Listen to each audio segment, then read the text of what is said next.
नमस्कार। Justice for Nirbhaya में आप सबों का स्वागत। और आज हम जस्टिस फॉर निर्भया में जिस जानकारी के साथ हम आपके सामने प्रस्तुत हुए हैं या हम आपके सामने आए हैं, वो जानकारी चौंकाने वाला है। जैसे जैसे इस केस का अनुसंधान आगे बढ़ रहा है, फॉरेंसिक एक्सपर्ट के जैसे जैसे ओपिनियन सामने आ रहे हैं, मामला उलझता ही जा रहा है, सुलझने के बजाय। देखिए, जिस बात को लेकर चर्चा हो रही थी कि भाई सीमेन मिला है और उस सीमेन को लेकर कई तरह की खबरें आई, शाम होते होते उस खबर में एक नया ट्विस्ट आ गया है। देखिए, पोस्टमार्टम रिपोर्ट में सीमेन की कहीं से भी चर्चा नहीं है। खास करके सीमेन पोस्टमार्टम रिपोर्ट में भी मिलना चाहिए, उसकी चर्चा तक नहीं है। उसके बाद जो एफएसएल की टीम को जो कपड़ा भेजा गया था, वो कपड़ा जो पहले परिजन कह रहे थे कि नहीं, हमें मेडिकल की तरफ से कोई कपड़ा मुहैया नहीं कराया गया है, वो सीसीटीवी फुटेज एसआईटी को हाथ लगा है कि जिस दिन 6 तारीख को जिस दिन वो एडमिट हुई है वहाँ पे प्रभात हॉस्पिटल में, उस दिन उसके परिजन उसके कपड़े को रिसीव करते हुए सीसीटीवी फुटेज में दिख रहे हैं। और 4 दिन तक वो पुलिस को ये कहते रहेगा कि अस्पताल की तरफ से हमें कपड़ा मुहैया नहीं कराया गया है। तो 3 दिन तक, 9 तारीख तक, वो पूरा जो फॉरेंसिक टीम के लिए सबसे जो महत्वपूर्ण साक्ष्य था, एविडेंस था, वो कपड़ा परिजन के पास रहा। इसलिए प्रेस कॉन्फ्रेंस में प्रेस रिलीज में आप देख रहे होंगे, कथित शब्द का इस्तेमाल हुआ है। जो बरामद हुआ है उसमें देखिए, गौर से देखिएगा, उसमें कथित शब्द का इस्तेमाल हुआ है। 2 बातें इस प्रेस रिलीज में महत्वपूर्ण है। एक, कथित जो कपड़ा गार्जियन के द्वारा दिया गया है, उसमें सीमेन मिलने की बात आई है। दूसरी बात कि एसआईटी एक तो जो जेल में है उससे, और अन्य जो एसआईटी के जांच के दौरान जो व्यक्ति की बात सामने आई है, उस सभी लोगों का डीएनए टेस्ट होगा।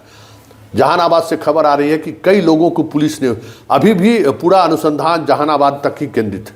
हालांकि आज उप मुख्यमंत्री सम्राट चौधरी कम गृह मंत्री ने खुद समीक्षा की है और डीजीपी से लेकर तमाम सीनियर अधिकारी उस समीक्षा बैठक में मौजूद थे। और खबर आ रही है कि अब पुलिस को इस तरीके से कार्रवाई करनी है कि एक संदेश जाए। गोतियारी वाला बात अब खत्म, अब गोतियारी नहीं, अब एक्शन में आई है। और उसके बाद जहानाबाद टीम पहुंची है, कई लोगों को उठाई है, और हमें लगता है कि बहुत जल्द पुलिस किसी खास नतीजे तक पहुंच पाएगी। लेकिन जो फॉरेंसिक रिपोर्ट सामने आई है, ये स्पर्म वाले रिपोर्ट में भी कई तरह की चीज़ें सामने आनी बाकी है।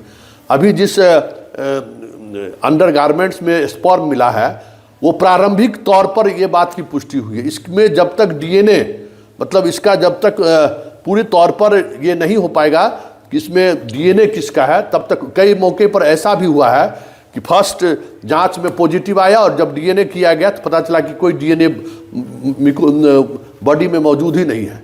तो फिर वो पूरा तथ्य जो है सो अनुसंधान के लिए जो है सो कोई मतलब नहीं रह जाता है। तो ये सीमेन को लेकर नई बातें सामने हैं कि पोस्टमार्टम रिपोर्ट में कोई सीमेन नहीं मिला है उसके बॉडी से। जो क्लॉथ में मिला है, वो क्लॉथ परिजनों के यहाँ 3 दिनों तक रहा है, उसके बाद पुलिस कलेक्ट की है उससे।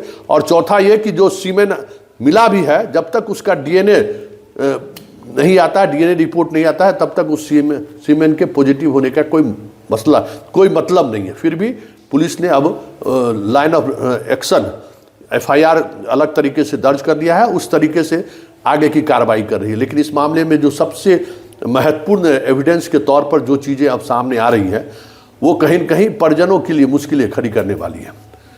क्योंकि जो पोस्टमार्टम रिपोर्ट है, परिस्थिति जन साक्ष्य और जो वैज्ञानिक अनुसंधान है, वो सारे के सारे अनुसंधान उस दिशा की तरफ बढ़ रही है जिस दिशा को लेकर अभी तक परिजन बचते रहे हैं।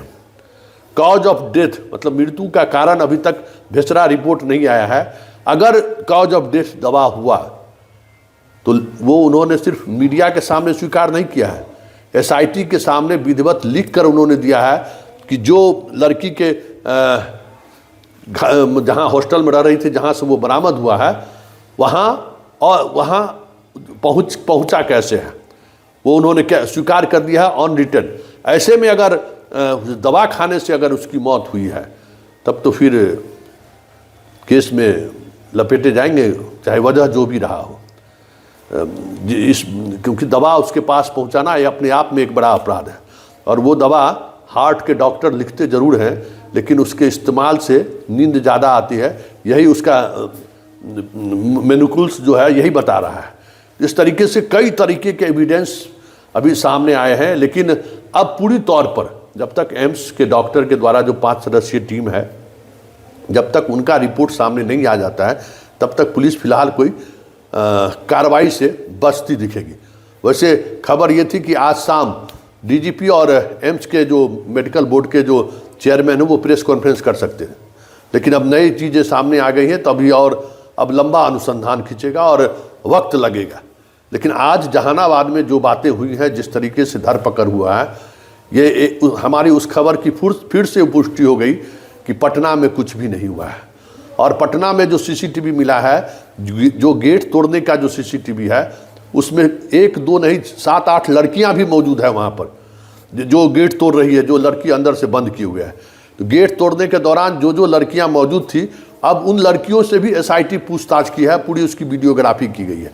मतलब रोज नया अपडेट सामने आ रहा है, लेकिन तमाम अपडेटों के बावजूद जो इस मामले को लेकर जो खुलासा होना है, वो सब कुछ एम्स के साइंटिफिक इन्वेस्टिगेशन के साथ साथ जो परिस्थिति जन साक्ष्य है, क्योंकि सीधा साइंस 100% सही हो ये ज़रूरी नहीं है। ये क्रिमिनल अनुसंधान में ये बातें ज़रूरी है कि जो परिस्थिति जन साक्ष्य है वो भी कहीं न कहीं उसको उस पूरे फ्रेम में आए, तभी ये संभव है। ज़रा सुनिए, जो एम्स के डॉक्टर जो गए थे, जो जांच कर रहे हैं, जांच करके जब बाहर निकले हैं तो मीडिया से उन्होंने बात की है, वो क्या कह रहे हैं, ज़रा एक बानगी उनकी भी सुन लीजिए, क्योंकि उन्होंने इशारों में बहुत सारी चीज़ें कह दी है कि केस की दिशा किस तरफ बढ़ रहा है। नहीं, कोई सवाल बड़ा नहीं है। हमने कह दिया है कि एसआईटी काफ़ी तेज़ी से सारे डॉक्यूमेंट्स कलेक्ट कर रही है और कुछ 2-4 डॉक्यूमेंट बचे हुए हैं जिनको कि एसआईटी जैसे ही एसआईटी को मिलेगी हमको सौंपेंगे और हम लोग ओपिनियन देंगे। अभी आप लोग सहज के लिए पहुंचे थे, यहाँ की जांच की गई, क्योंकि हम लोग सीक्वेंस फॉलो कर रहे हैं ना। हमने इसके पहले शंभू गर्ल्स हॉस्टल भी गए, उधर से जैसे जैसे मूवमेंट हुआ एक सीक्वेंस फॉलो कर रहे हैं। क्योंकि एम्स पटना की टीम अभी तक सिर्फ डॉक्यूमेंट एग्जामिन कर रही थी, अब हम लोग उसको वेरीफाई करते हुए जो भी मिल रहा है हम लोग देखेंगे। रिपोर्ट कब तक आएगी? अभी देखिए, एसआईटी के भी हाथ में नहीं है कि इनके पास कब तक, क्योंकि डिफरेंट डॉक्यूमेंट का एग्जामिनेशन डिफरेंट एजेंसी करती है, तो वो डिफरेंट एजेंसी जो है एसआईटी को सौंपेगी रिपोर्ट और उसके बाद एसआईटी हमको सौंपेगी रिपोर्ट। तो जैसे ही कंप्लीट रिपोर्ट हो जाएगा हम लोग ओपिनियन देंगे। क्या आपकी जांच में क्या कुछ आया है सर? देखिए, मैं बार बार बोल रहा हूँ, मैं कोई प्रीमेच्योर स्टेटमेंट नहीं दूंगा, मैं अश्वस्थामा हतो हंते नहीं करूंगा, जो है समझे ना।